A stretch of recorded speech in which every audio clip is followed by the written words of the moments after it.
and welcome. Tonight, President Bala re-elected as chairman of the Economic Community of West African State ECOWAS about 1 year after he took over the leadership of the regional bloc. Reactions continue to trail the controversy surrounding the Samoa Agreement. Clerics want documents channeled through the right authorities for proper determination. The Beno State chapter of the All Progressives Congress, the APC, passes a vote of confidence on the administration of Governor Obasani for the achievements his administration has recorded within a short period. And France's left-wing alliance New Popular Front projected to win parliamentary elections as Prime Minister Gabriel Attal announces his resignation.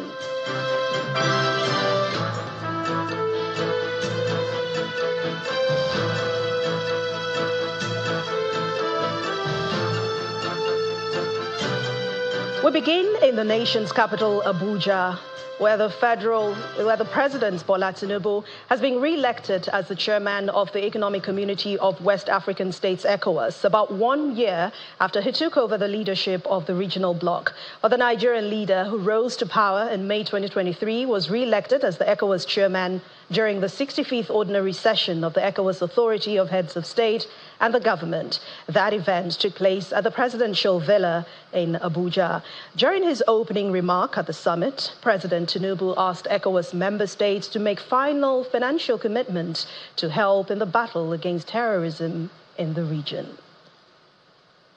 Diplomats and officials of member countries gather in the State House for the 65th ordinary session of the ECOWAS Authority of Heads of State and Government.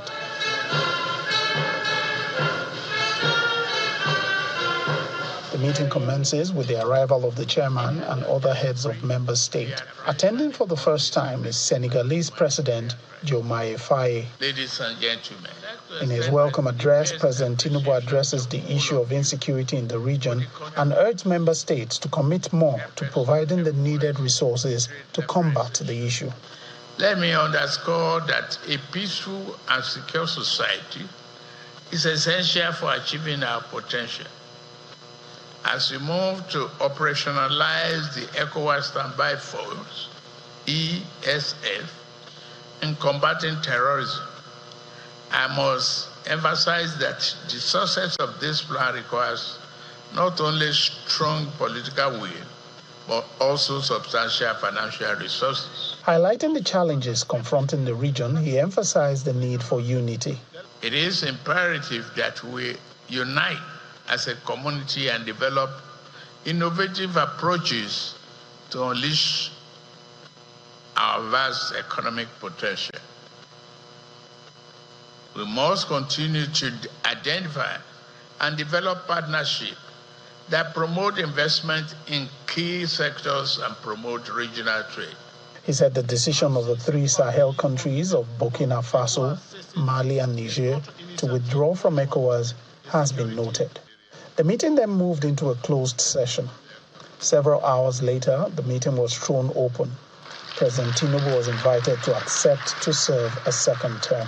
I've accepted to continue the service with great members and great minds that have committed to democratic value and the journey for us in the region. I'll continue my utmost best to serve our interests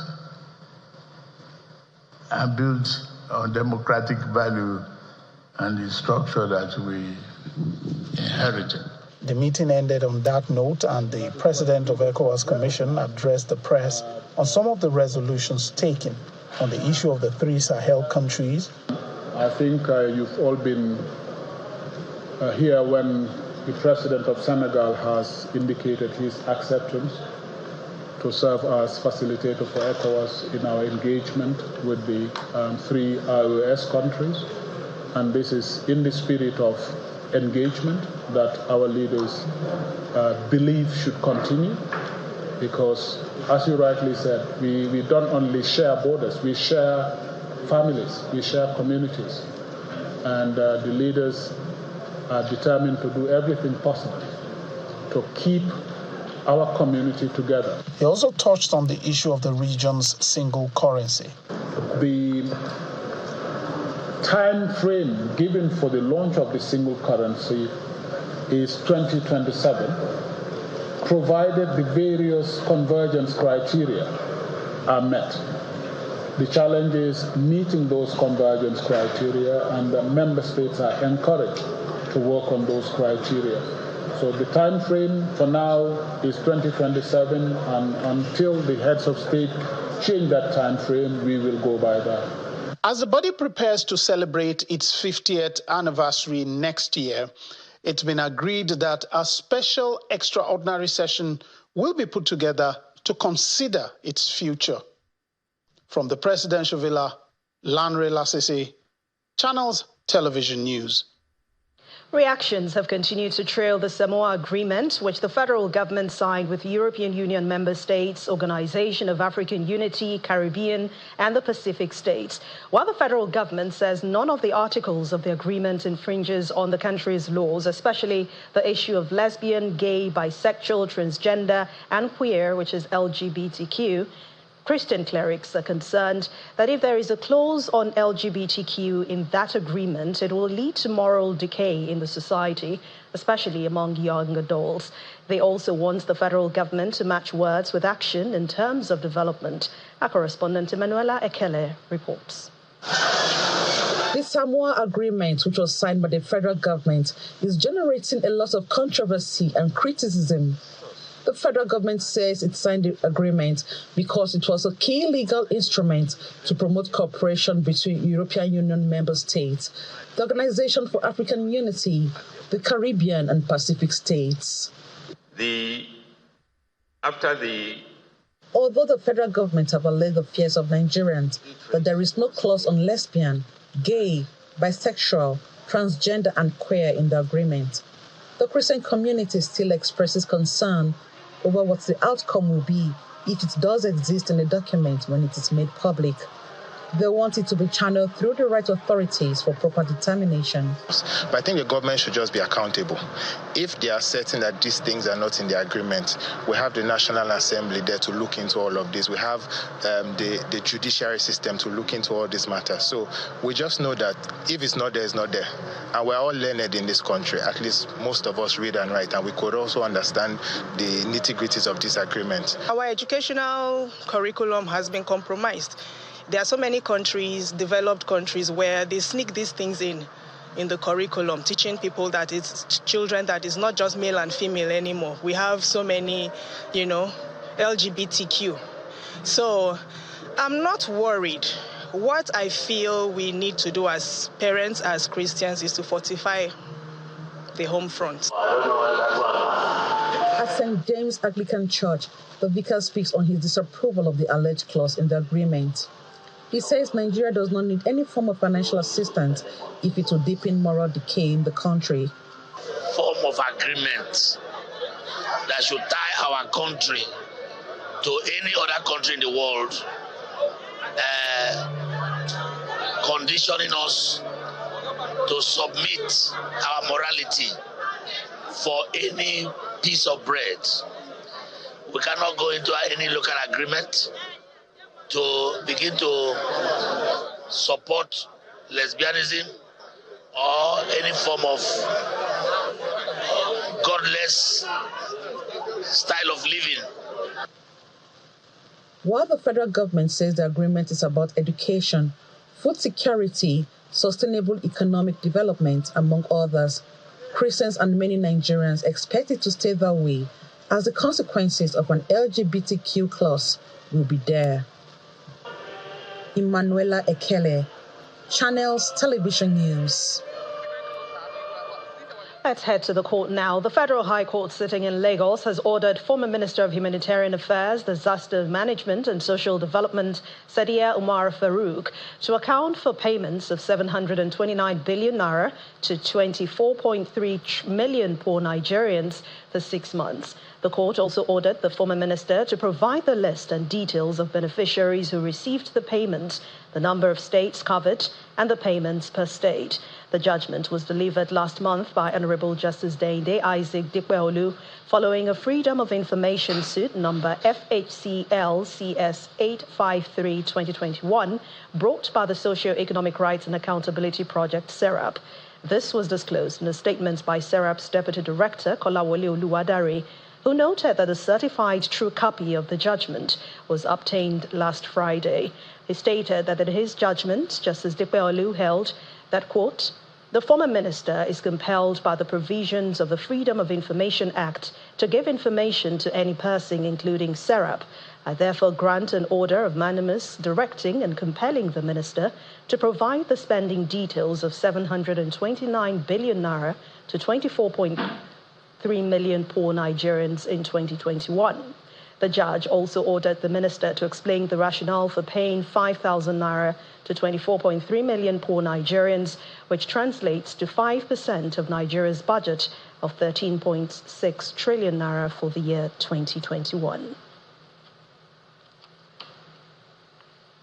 The Kaduna State chapter of the All Progressives Congress, the APC, has passed a vote of confidence on the administration of Governor Obasani for the achievements his administration has recorded in areas of rural transformation and the running of an inclusive government aimed at reuniting every part of the state. The party passed the vote of confidence during its State Executive Council meeting attended by the Governor, the Speaker of the House of Representatives, Tajuddin Abbas, and other party chieftains. Officials of the party applaud Governor Sani's effort and his unparalleled drive towards urban and rural development as they pledge their support for his administration. The Kaduna APC chairman kickstarts the meeting, commending Governor Obasani for his inclusive governance, urban and rural development projects, improving education and health sectors, among other achievements. We are gathered here today to give honor to whom honor is due, and also to rub minds on issues that concern our great party in Kaduna State, and essentially celebrate the remarkable milestone of the first year in office by our visionary, indefatigable, and amiable governor, His Excellency, distinguished Senator Sani. A motion for a vote of confidence on Governor Obasani for his outstanding leadership is immediately moved and seconded. Our governor is a peacemaker, a bridge builder, and we have seen how he has brought the state within a short time to a very united state. The Speaker of the House of Representatives also commends Governor Sani for his administration's remarkable achievements and commitment to reunite every part of Kaduna State. Governor Sani responds with a pledge to anchor his administration's governance style on equity, justice, and fairness to all. I want to use this opportunity to congratulate our governor for 1 year in office. The 1 year has been characterized by a lot of achievements, both in terms of peacemaking, infrastructural development, and so on and so forth. I believe the next 3 years will be more successful. It will be more impactful in the lives of our people. I want to urge you to maintain the tempo and find means and ways of improvement. Governance is key. We made it clear after election that we will take development to everyone in Kaduna State, irrespective of party, affiliation, or any affiliation, because we believe we took an oath to be fair to everybody in Kaduna. So we are going to support our party leadership, but most importantly, even those that do not vote for us, we must take development to their own area. That is why we are making this progress. And I want you to give us all the support. At the end of the meeting, members of the All Progressives Congress in Kaduna State receive assurance of better days ahead. In part two, after the break, troops of the Nigerian army in conjunction with hunters foil an attempt to blow up a tower at the transmission company of Nigeria, TCN, around Kasia village in the outskirts of Damaturu, the Yobe state capital. Please join us again. Welcome back. If you've just joined us, you're watching the news at 10, coming to you live on Channels Television from Lagos. A reminder of our main stories. President Bala Tinubu re-elected as the chairman of Economic Community of West African States, ECOWAS, about 1 year after he took over the leadership of the regional bloc. Reactions continue to trail the controversy surrounding the Samoa Agreement. Clerics want documents channeled through the right authorities for proper determination. Kaduna State chapter of the All Progressives Congress, the APC, passes a vote of confidence on the administration of Governor Obasani for the achievements his administration has recorded within a short period. And France's left-wing alliance, New Popular Front, projected to win parliamentary election as Prime Minister Gabriel Attal announces his resignation.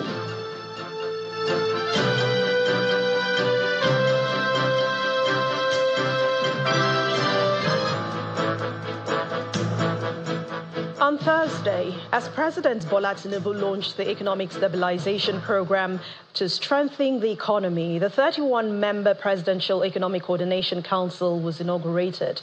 Well, tonight, founder of Leadership by Data and Channels Television's data analyst is here to share more insights about the economy and the role of the new Economic Coordination Council and the role that it will play. Hello, Abajide. It's good to have you on the news at 10. Good evening, Anne. So my first question to you will be, what should Nigerians be expecting from the members of the Presidential Economic Coordination Council?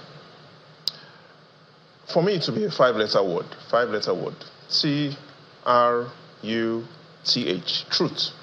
That is what Nigerians should expect from this Presidential Economic Coordination Council. Nigerians expect that these 31 members, at the very minimum, should tell the president the truth. But there are two other things that are important for us to talk about tonight, Anne. The first is, in this council, there are three interests that will be competing. We'll have the business interest of some of these leaders, because some of them are friends, and indeed some of them are enemies. We will have political interests competing, because in this advisory coordination council, we also have politicians, and we have the organized private sector.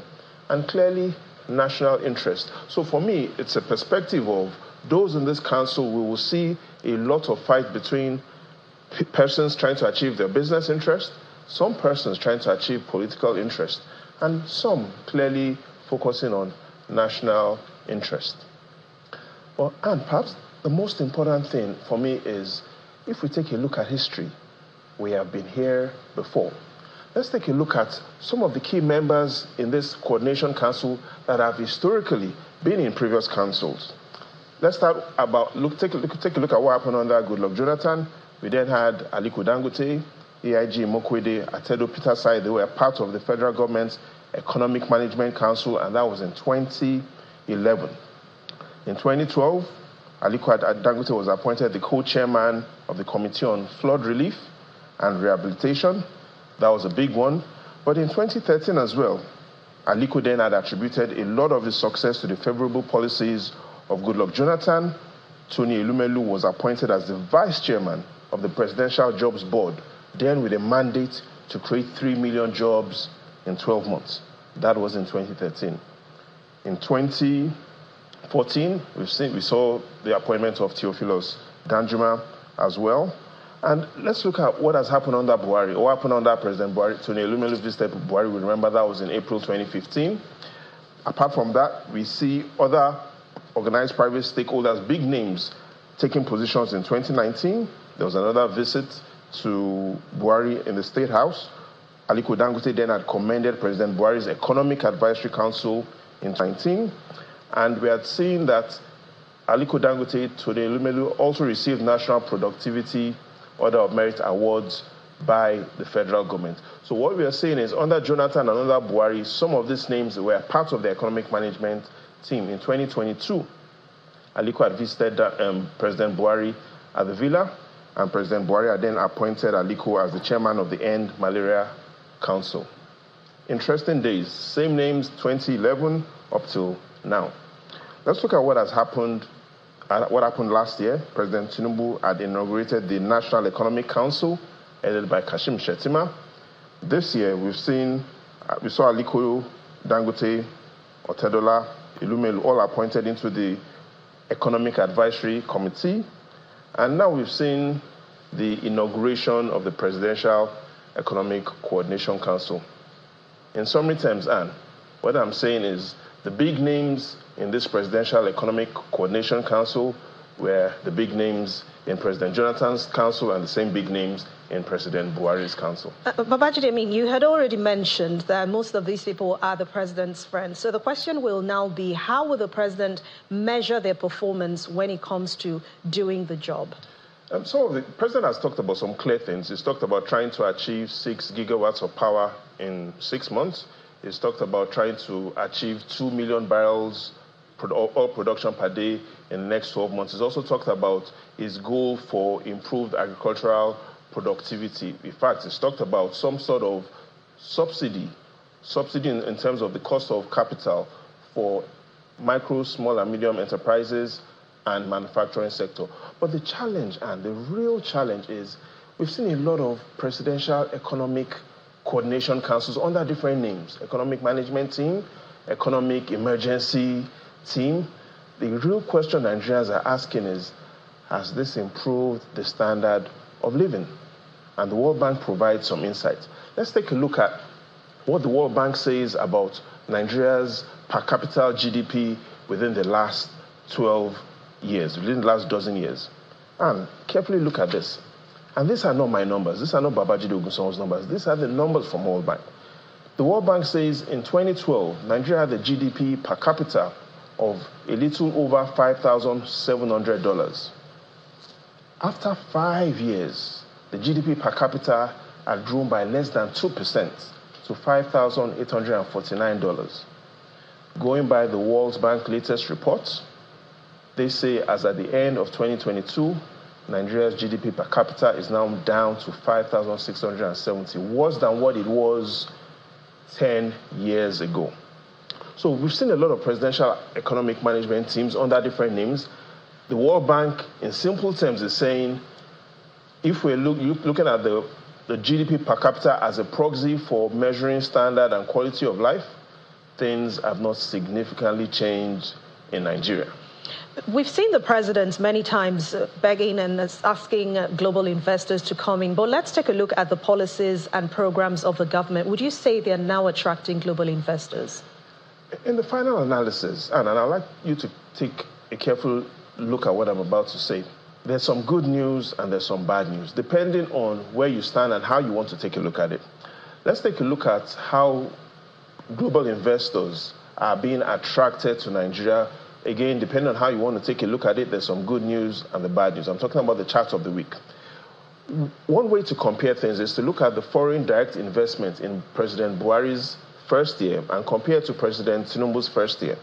If you take a look at that perspective, then there's bad news, because in President Buhari's first year, he attracted $1.2 billion worth of foreign direct investment and $7.7 billion worth of capital. In President Tinubu's first year, he's only attracted $450 million worth of FDI and $6.1 billion capital. So if we compare President Buhari, former President Buhari's first 1 year to President Tinubu's first 1 year, you'll say it's bad. However, if you compare former President Buhari's last 1 year with President Tinubu's 1 year, then there's some good news. And that's because in President Buhari's last 1 year, foreign direct investment was only $361 million. In President Tinubu's first 1 year, now we've seen FDI of $450 million. $4.9 billion worth of capital came in President Buhari's last 1 year. In President Tinubu's first 1 year, we've seen $6.1 billion. So in the final analysis, it depends on what side of the table you want to argue. Are you comparing President Tinubu's first 1 year with Buhari's last 1 year or his first 1 year? But let's not forget how we started. There will be a lot of business, political, and national interest in this Economic Management Council. However, the focus should still be, what is the Nigerian dream? And the president now, more than ever, has to define for the common man, what is the Nigerian dream? Anne. All right. Thank you very much, Babajide Ogunsanwo, founder of Leadership by Data and Channels Television's data analyst. I hope we all get to achieve our dreams. Hopefully, the president should set new dreams. All right. To other stories now, the Beno State High Court has fixed August the 1st, 2024, to hear the preliminary objections filed by the state government in a suit filed by Long River Mining Corporation over the impoundment of 15 truckloads of assorted mineral resources explored from Kwande local government area of the state. Justice John Shishi, while fixing August the 1st for hearing, ordered the service to be served at the Adipo Divisional Police officer who impounded the trucks and its contents since March the 14th this year over allegations of tax evasion and laboratory testing. Counsel to the plaintiff, Mr. Jeffrey Irozenda, while briefing journalists, say the application made the court release the trucks, which has accumulated demurrage of over 400 million naira, and what the state government is now contesting. 15 trucks loaded with mineral resources explored by Long River Mining Corporation were in March 2024 impounded by the police in Adipo, Kwande local government area on the orders of the Benue state government.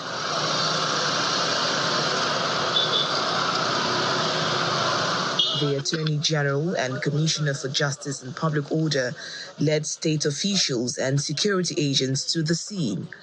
They also visited the mining sites with a warning against mining-related crimes. We came here at his instruction. We arrived here and the DPO in Adipo has helped matters while the trucks were just passing. He was able to park them through the instructions of His Excellency.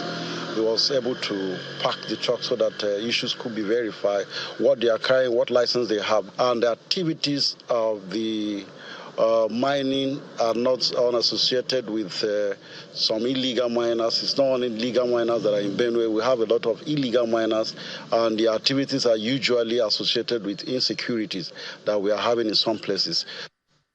Things, however, became contentious as the contents belonging to the mining company have been tested, and results obtained by the trucking company is claiming loss of revenue of over 400 million naira since the impoundment.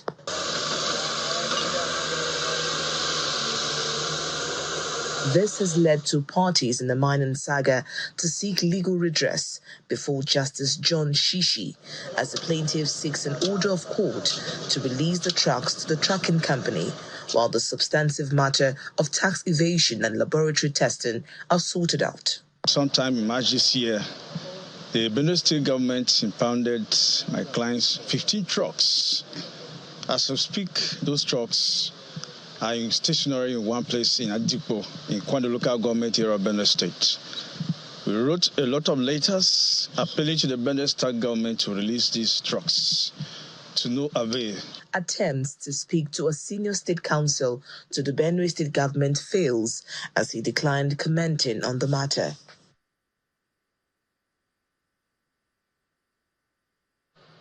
Still ahead on the news at 10, the Nigerian army asks troops to redouble their efforts to stamp out terrorism and insurgency in the area of operation. Please stay with us.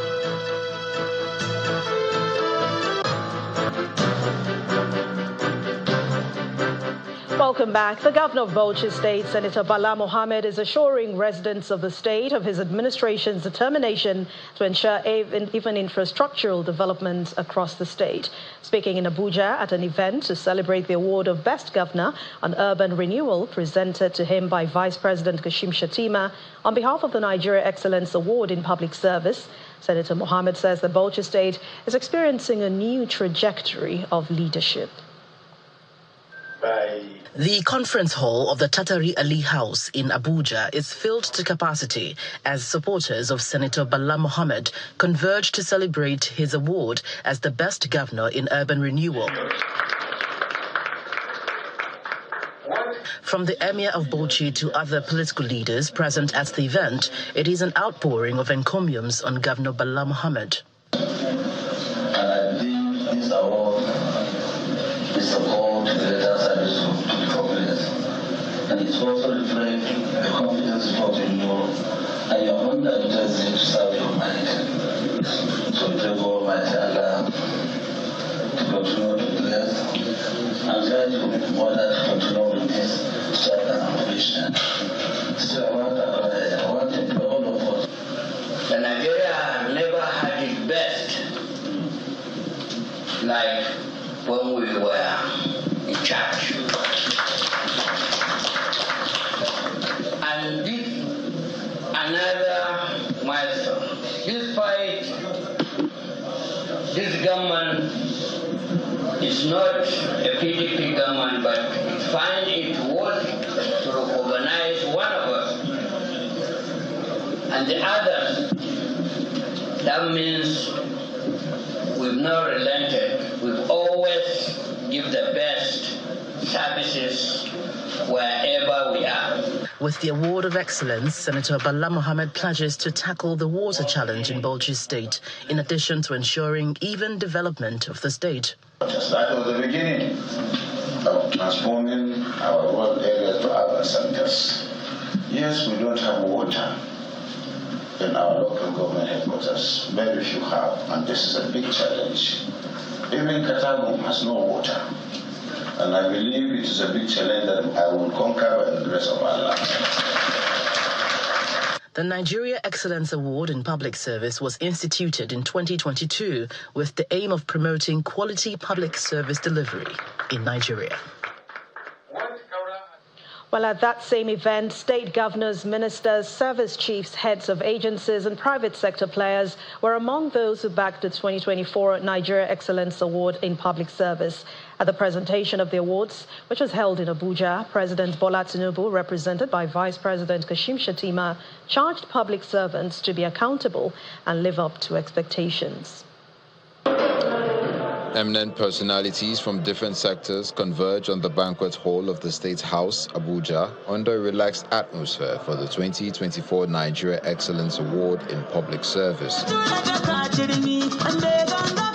Vice President Kashim Shettima, who represents President Bola Tinubu at the event, presents the award to the recipients, including the leadership of both chambers of the National Assembly, state governors from different geopolitical zones, including Governors Dr. Abiodun of Ogun State, Bala Mohammed of Bauchi State, Inua Yahaya of Gombe State, Abdullahi Sule of Nasarawa State, and Peter Mba of Enugu State.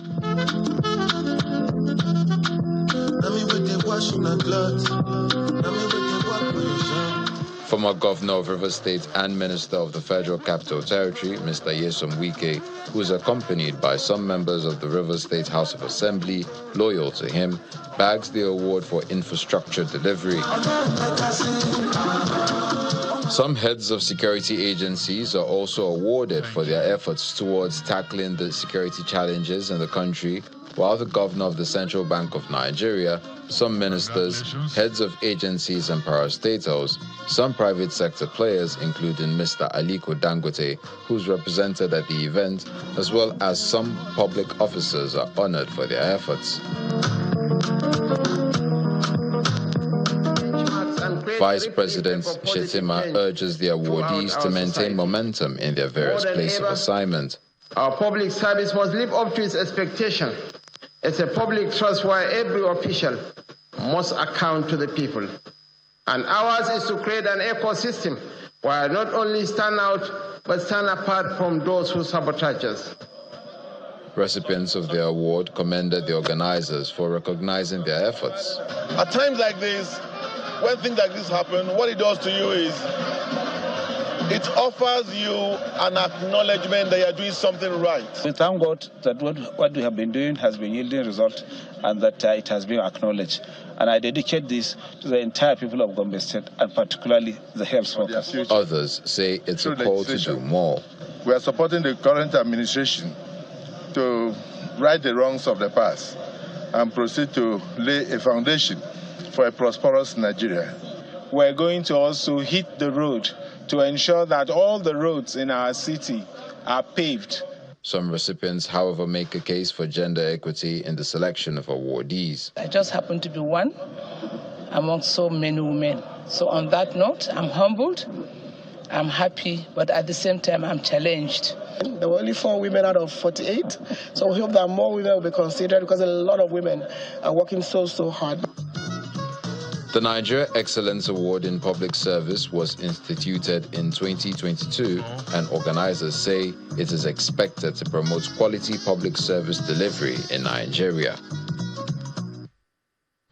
The federal government has again reiterated its commitment to partner empowerment programs targeted at youths and vulnerable in the society as part of efforts to mitigate the harsh economic realities facing the country presently. The Minister of State for Youth Development, Ayodele Olawande, who stated this in his remarks at the empowerment program in Benue City, the Edo State capital, charged beneficiaries to make the most of the business grants given to them.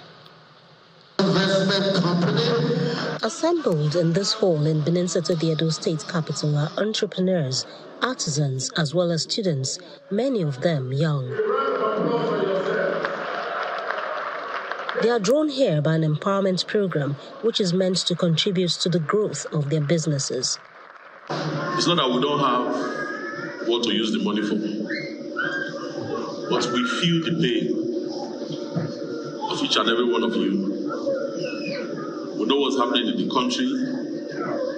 We know how hard it is for some people to have 3 square meals a day. But whatever you are giving today, please put it to that business. Put it to that small business, no matter how small it is. The organizers consider an information sharing session essential. Your personal brand is the essence of who you are. It is what you stand for and how you present yourself to the world. Mentality means that you have not plenty cash, but you have self-worth. That confidence that I can approach anybody to sell my idea and they'll buy my idea, they cannot buy it with money. The representatives of the federal government raise more key points. For you to become a good business person, for you to take this grant and give it to you and make it into a multiplier effect, you must prepare. Nigerian youth, let's energize our skills. Certificate is not enough. We need skills so that a lot of people like Dr. Pad and Haas can come together and empower those skills. The beneficiaries get their turn. This time, it's to receive. This grantee has the plans laid out. With this grant now, at least I can have a work inside where I can empower the young ones that are going for summer break. The beneficiaries are also confident that the grant will help them give back to society in the near future. The Nigerian Higher Education Foundation, NHEF, has celebrated its 2 decades of existence at a ceremony which took place at the Federal Palace Hotel in Lagos. Since 2004, the foundation has been in the forefront of promoting excellence in higher education in the country. For 2 decades, the Nigerian Higher Education Foundation, NHEF, has embarked on a mission to enhance capacity of higher education in the country through the creation of opportunities for development and nurturing Nigerian talent. Chairman of the NHEF, Mr. Wale Adeosun, welcomes directors, students, and other guests to the occasion. We welcome all of you to a great night. To recognize the scholars of this year. But enjoy yourselves, ladies and gentlemen. Please interact with the scholars and let them know that everything about Nigeria is great. The keynote speaker, whose speech focused on the importance of higher education, encouraged the young ones not to stop learning. The mere fact that you are learning and sharing can make an incredible impact on the lives of people. And so I'm hoping that that is something that you take away from the experience with the NHEF and from this evening. She goes further to spur them to seek education that is relevant in the 21st century. I think that the other thing that I'd like to leave with you is that the education that you decide to pursue should be education that is relevant for the future of the country that you live in and for the world that you're going to be living in.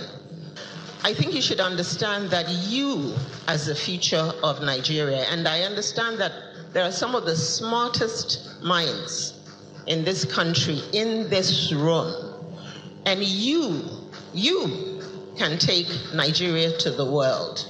I'm very grateful to NHEF, and I urge you all to support the NHEF Scholars Initiative and change someone else's life, just like my life was changed. I am truly grateful to the NHEF team. I'm truly grateful to Mr. Wale Adeosun. I'm really grateful to everyone that has been pivotal in my growth so far. With a focus on those in higher institutions and how to harness their potentials, the chairman of the foundation speaks on what the body has been doing, working with tertiary institutions in the country. We're very excited about the growth of the NHEF Scholars Program. We have over 500 students. Our goal is that we should be able to double this in the next few years and then do more for the Nigerian universities. We're creating global leaders, and we are very excited about the quality of the young Nigerians we're seeing. Highlight of the occasion was the recognition of members of the foundation for their support, as well as students for being part of the Nigerian Higher Education Foundation for the past 20 years. Salvation Ministries Church International has donated a newly built secretariat and business plaza to the Pentecostal Fellowship of Nigeria PFN River State Chapter. The opening of the edifice, located at D-Line in Port Harcourt, was attended by dignitaries from all walks of life. Our correspondent Deborah Agbalama reports. The PFN Secretariat building, which construction has lingered staggeringly for over 30 years, has now been fully built, not by a group of persons, but by a church, Salvation Ministries, through the intervention of their lead pastor and founder, Pastor David Ibiomie. The tears in their eyes are not out of pain, but a deep sense of joy and gratitude to God, as the clergymen who are past chairmen of PFN River State took turns to recount the journey so far and thanked Pastor David Ibiomie for the big show of love for Christendom. And Bishop Waloke, thank you. Thank you. The national president, Bishop Wale Oke, and the state chairman of PFN, Dr. Minaibi Dagogoja, described the gift as a significant one, urging Christians to unite, show love, and emulate the virtues of Christ as exemplified by the gesture of the building donation. You have just turned a new page in your life and your ministry and your career. You have seen wealth, you will yet see greater wealth. You have seen glory, you will yet see greater glory. You have seen miracles, you will yet see greater miracles. You have experienced honor, you will yet see greater honor. You will rise higher day by day, shine brighter day by day. This is followed by the handover of keys officially to PFN River State by Pastor Ibiomie on behalf of Salvation Ministries. He explains the reasons behind Salvation Ministries powering such a project for the PFN. Love is not proved until giving is involved. So the major motivating factor was my love for the body of Christ. And I felt the body of Christ should have a place where they will meet. And it was Lord that propelled me to say we should do it as a church. High points of the ceremony is the cutting of tape and unveiling of the building by the president of the Pentecostal Fellowship of Nigeria, PFN, Bishop Wale Oke. For me, for instance, it's a dream of over 30 years when we started Agape Bible Church down that way, and we've had this land, nobody, no money to build it for us. We thank God that one of us, Pastor Ibiomie, has come out to stand so strong for us, single-handedly do this. This building that you see here takes 1 year to build it, but for many years it has been abandoned. Every effort to be able to build it, people do all that they did. But miraculously you had the seventh chairman, God uses him. So we are glad it's a miracle. The building will now serve as the permanent secretariat as well as business center for PFN River State. Deborah Abalama, Channels Television News. And now to the arts. Solitude is a solo exhibition by contemporary artist Bala Ayola at the AMG Projects Lagos. About 20 works of art show the beauty in being alone. We see it on Art Review tonight.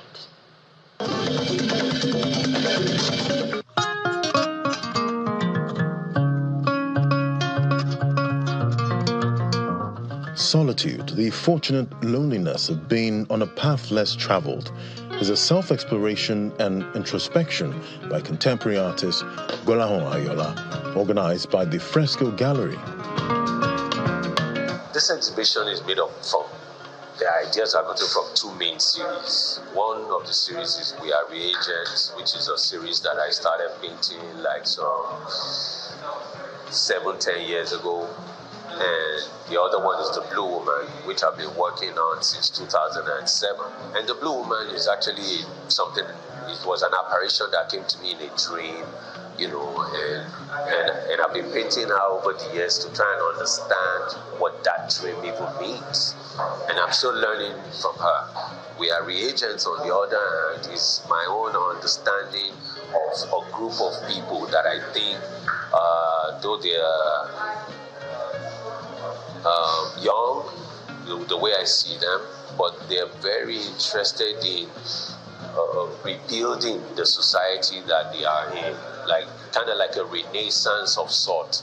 That is the actions that I see them taking, and you know, I'm just documenting their actions with that series.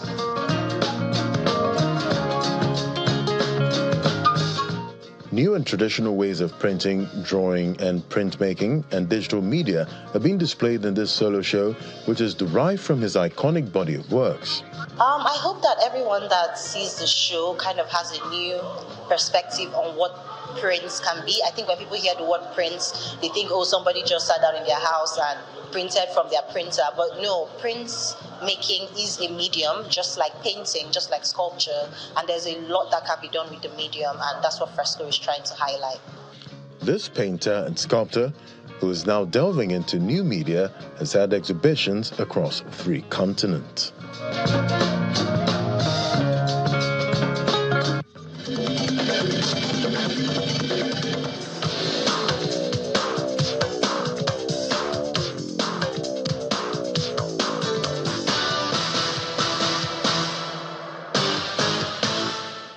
In the world of sports, Super Falcons of Nigeria have kick-started their training camp in Sevilla, Spain earlier today ahead of the Paris Olympic Games. The team is scheduled to train in Sevilla for 2 weeks before departing for France on July the 18th.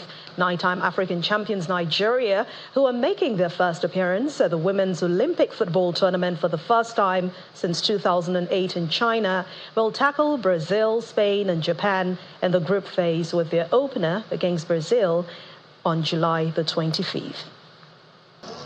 Away from sports stories now, Africa's young population has a hunger for education, resulting in several higher institutions of learning on the continent. But even with the so-called Japa syndrome, more young Africans are discovering the African leadership in Kigali, Rwanda. Our foreign affairs correspondent, Amarachi Obani, joined other journalists in Rwanda recently to discover the uniqueness in this institution. The pressure for higher education is growing on the continent, and with the desire to study abroad, many young Africans are realizing that acquiring a degree should be attached to one's life mission and goal. Raising the next generation of African leaders can only be effectively achieved on the continent. This is how more young people are discovering the African Leadership University and what it promises: a life mission and a degree. The campus, which is non-residential, pays tribute to Africa's political creative leaders. And we have different paintings of different structures in Africa, down to the Entrepreneurial leadership students Chisom Chimezie gives us a guided tour of the university, explaining the major rooms and teaching processes. We have the movable structures because it's an immersive learning process. If you have heard about our learning model, we have 70-20-10 learning model, where 70% of our learning is self-directed, 20% with your peers and facilitators, and then 10% classroom online learning. So that means we have a very immersive learning. We don't just do theory. We don't just come to class and learn theory and move on. You have to put it in practice, and also peer learning, because we believe there's also always something to be shared amongst each other. So that's why we sit like this. Later, she and another Nigerian student, Chidera Anile, who is studying software engineering, speak about how their life's journeys have brought them here. I applied to approximately almost 10 universities to get into, but I was looking for a scholarship, a fully funded scholarship. So luckily for me, that was something I found here at ALU. And then it's forcing you to study something else. It's when we're introduced to the 14 grand challenges and opportunities. And from those grand challenges and opportunities, you get to identify what are you interested in. Actually, it was my sister that helped me see ALU. She found ALU and she referred ALU to me, and I tried it out. I'm like, let's just try. I will be honest with you, I wasn't serious about coming to ALU. And I got in. I was like, okay. And I did a little bit of research on the school because they have a similar curriculum to Minerva University in the United States. And I discovered that they let you be you. Located in Kigali's Innovation City, the university was founded in 2017, but the present physical structure was built in 6 months in 2020. The university boasts of alumni from 29 different African countries, including Nigeria, Somalia, and more, and promises affordable, life-changing education for all. Amarachi Ubani, Channel Television News. France's far-right national rally has failed to win a majority in the parliamentary elections, defying many political observers' expectations.